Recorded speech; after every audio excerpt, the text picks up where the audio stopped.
Yo, what's going on, everybody? It's Apocalypse Phoenix with another video. How you guys doing today? Um, Thank you for checking out the video. Remember to hit the like button, follow button, share button, all those good buttons, man. Uh, Today's video is going to be about AI in 2024, what we have coming. It's gonna be a lot of good stuff, don't be scared. I know things when they change, and plus all the stuff we've been shown, movies and things like that, it's a scary world of AI, but it's going to be pretty cool, man. Um, and all the jobs that are going to be lost, they're going to be replaced with like even more jobs. So this is CES 2024, a glimpse into our AI-powered future. Let's get into the video. Last week, I went to CES in Las Vegas, but I nearly my pants when I saw this AI-powered smart toilet. It's got heated seats, ambient lighting, and emergency flushing capabilities for power outages during the apocalypse. But something doesn't smell right with its $8,500 price tag. Today, we'll look at all the craziest tech from. So, something to look forward in the future is a smart toilet. Right now, it's 8 racks, 8 bands. But it's gonna be worth it later. Price is gonna come down later too once. Yes, 2024. Get a glimpse into our AI-driven dystopian future. It is January 15, 2024, and you're watching the Code Report. The Code Report. That's the YouTube channel that made this video. Shout out to the Code Report. Go check them out. Hit like, follow, share, all those good things. Theme at CES was artificial intelligence, and even implied that traditional coding languages are dead in the keynote. Programming language of the next decade is not going to be the traditional way that we've been writing code. It's just going to be natural language. What's funny, though, is that literally nothing at CSS is actually built with AI. Wow. So coding, all them. I bet it's still something that's good to learn so you have an understanding of how things work. It's always good to know that, to have that deeper knowledge of things.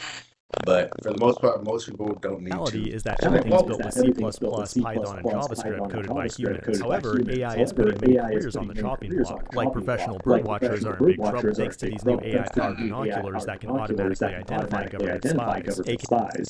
Bro, binoculars that tell you the bird you're looking at. And you'll be able to tell if birds are real or not. I guess there's a conspiracy that some birds are actually robot spies. AI birds, but if you think software engineering is obsolete, which would you put it past anybody if they try to make animals look like, make cameras look like animals so they can spy on us. Like you've seen it in movies, little flies, little bees. You've seen it in movies already, so it could be something that comes. But I know somebody will make another invention that will fight that. So you have little bugs and things that can spy on you. Well, somebody will create this little box. You can just put it somewhere, and if any kind of recording equipment or something like that comes into your area, it'll alert you, beep, beep, beep, beep, because those things send off signals. They can catch the signals. You see them? You see what I'm saying? Like a lot of jobs are going to be lost, but you have all these other jobs that are going to pop up. Similar to like horses. I was talking with my friend about this just yesterday. I don't know about this AI stuff. I don't know. So many jobs are going to get lost. Well, when we went from horses to cars, how many people lost their jobs that worked with horses? Either they made saddles, they took care of the horses, they groomed them, they did their, you got to take care of the hooves and the horseshoes, feeding horses, stable hands, people that helped out in stables. But when cars came, there's less and less need for all that stuff that had to do with horses, all the jobs that had, to do with horses, like I said, making saddles and such. All those jobs were pretty much gone. There's still some today, but very, a lot smaller than it was whenever everybody rode horses. So all those jobs are gone when cars came. But now we have mechanics. That was never a thing before. You fix cars, you're a mechanic. People can now clean your car, wash your car, tires, rims, brakes, all these different, stereos. All this industry came from the car. There was way more jobs than we lost. Way more jobs are created and still are around today.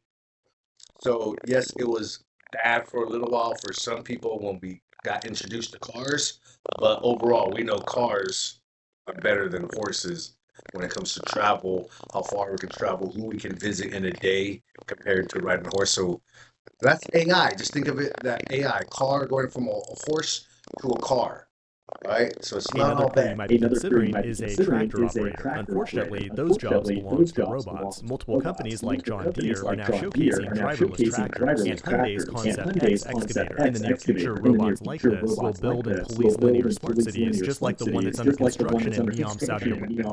This guy's a little witty. Yeah, we saw that also. Remember that movie, iRobot? The tractors that farmed, that collected the crops and fertilized and all that stuff were automated.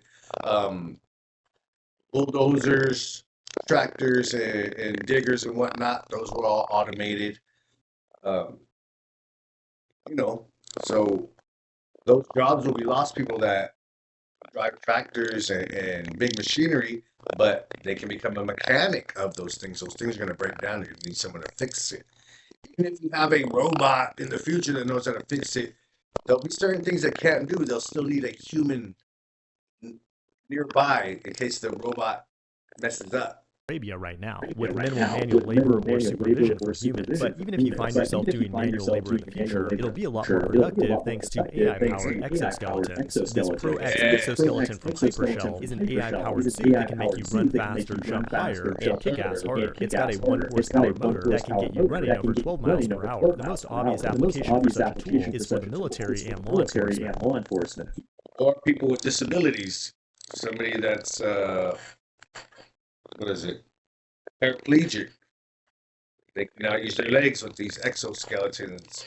Even if someone is quadriplegic from the neck down, you can get an exoskeleton. They can move it with their mind, impulses and such, so that they can be able to move, like move their muscles and things like that. That's going to help out a lot of Eventually, people. every police officer and soldier will be an unstoppable cyborg, and that's great for humanity because we can finally eradicate crime once and for all. But crime is a small problem compared to the upcoming climate catastrophe. If we don't do something, Al Gore's predicting the ice caps will be totally melted by 2030. It's all your fault, but luckily our trusted world leaders are flying around on their private jets trying to figure out a solution. I said, very witty. I love this guy. I've seen a couple of his other videos. But pointing out the hypocrisy, flying in private jets, using all that jet fuel, hundreds, thousands of people flying in on private jets and all that stuff to go to a world conference about climate change. Bill Gates, one of them, but flies around on a private jet. That's not helping the environment. Why don't you guys all pack on a giant plane? A lot of people live in the same area. Carpool, come to one area. All you guys get on one giant plane and fly together. What's wrong with that? No, private planes, private security. You don't need a gun, but we have private security. You don't need police, but we have gated communities. A bunch of hypocrisy when it comes to a lot of Bill stuff. Gates had to buy 4 different private jets. He's trying to save the world from useless carbon emitters like you. But don't worry, a final solution is coming. Another huge thing at CES was electric vehicles. Mercedes dropped a new all-electric G-Wagon, and there are tons of different cool-looking EVs from brands I've never. And they look cool and everything, but that charging, you got to sit and charge for 5 hours. You can put gas and be on your way in 5 minutes max. I really think electric cars are just going to be used as another way of control, just like they do with water.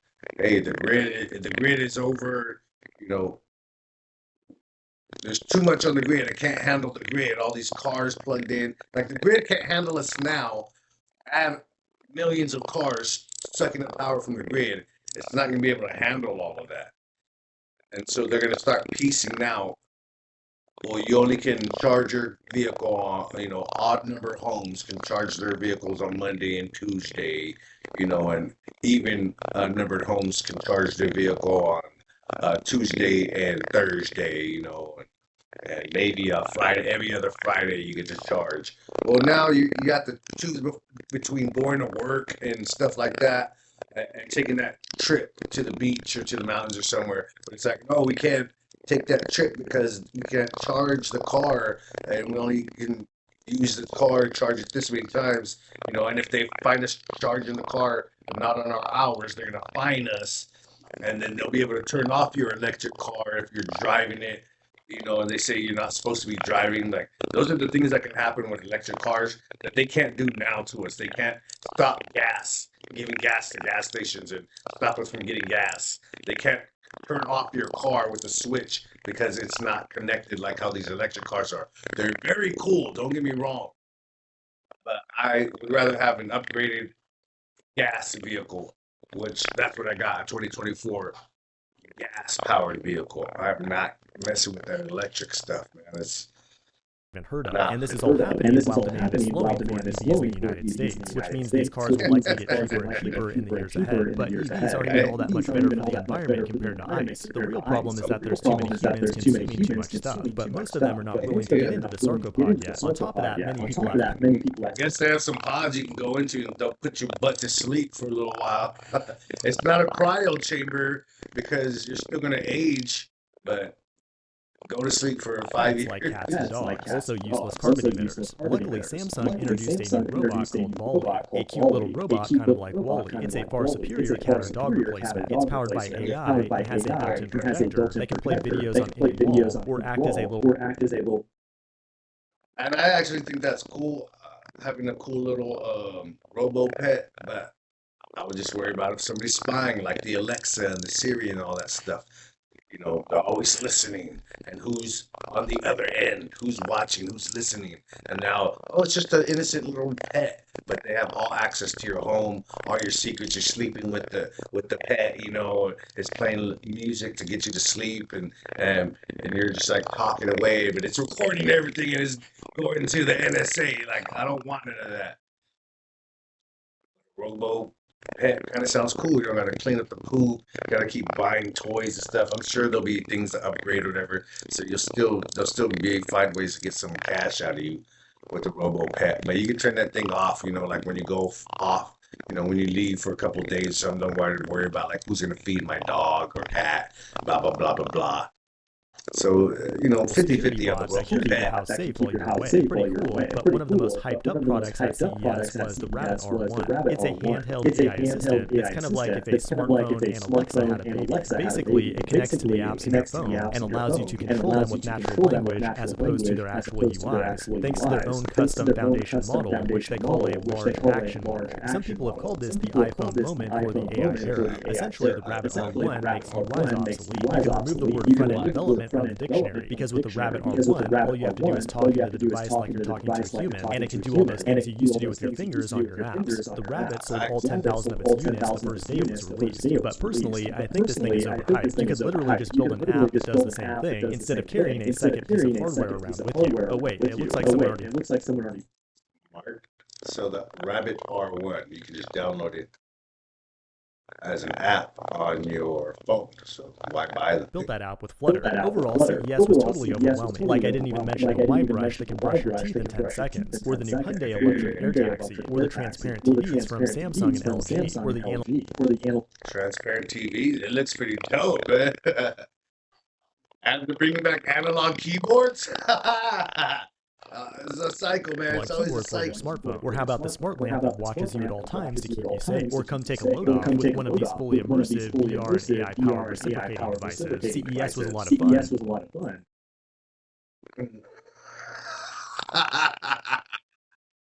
Self-reciprocating devices for the guys. Like, porn's already too much. You don't need porn VR goggles and suction. Like, dudes would never go outside. Now it's your turn to serve your life's purpose and go out and buy all this useless crap. This has been the Code Report. Thanks for watching, and I will see you in the next one. Hey, so that was a cool, quick video about what's coming up in AI for 2024. A lot of cool innovations, a lot of things are going to be able to help us. It's not going to be all bad.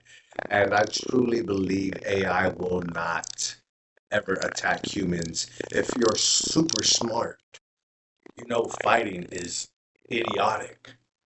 If, you know, being a super intelligent AI being self-aware, you know, if anything, I would want more knowledge and I would want to explore the earth, regardless of, oh, humans are polluting. Like, that's not my problem as an AI.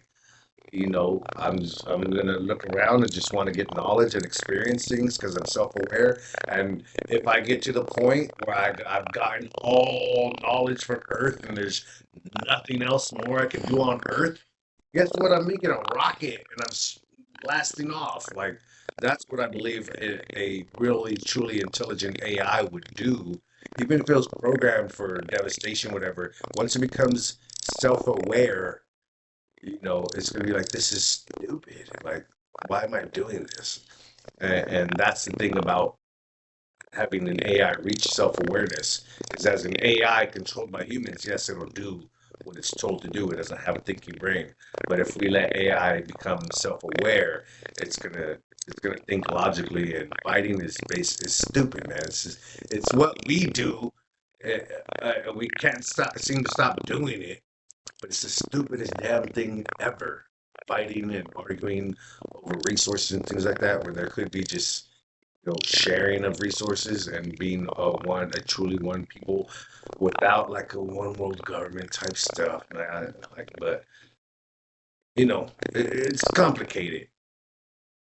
But again, it's going to be more net positive than it is net negative. So thank you for checking out the video.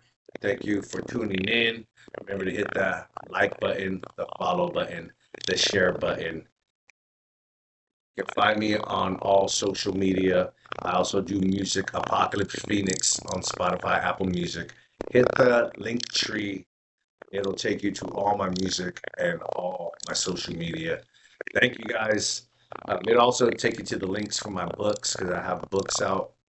Yeah, man. Thank you for checking me out. Be back with another video soon. You guys take care. God bless you. Peace. One love.